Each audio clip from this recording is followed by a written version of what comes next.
And here's the problem with coveting. How does it hurt? Remember, what is sin? It hurts you, it hurts others, and it just discredits the name of Jesus Christ. Here's one of the problems of coveting. It robs you of today. Because you're always focused on, I'll be happy when, I'll be happy when. You're living in the if-onlys.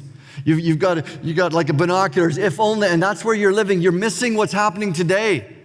And you might have kids, you might have a wife, and you're totally missing today because you're always going to be happy someday. And the problem with that is you're never going to be happy, but you don't actually believe that yet. And by the time you find out, it's going to be too late. And what Jesus said is a man's life does not, now we don't believe this. This is a problem. Most of us don't believe what I'm going to say here. It's from the word of Jesus. A man's life does not consist in the abundance of his possessions. And then he actually told the story of the rich young fool who lived his life for money. And then he died. And here's the deal. 5 minutes after you die, two things are going to matter.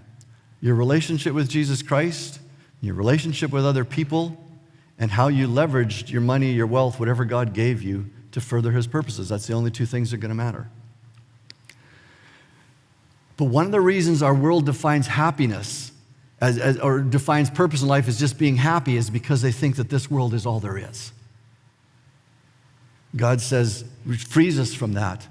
The new leaven, I don't want you to live this way. The new leaven, there's more to life than this. And I'm not trying to give some airy-fairy kind of a thing,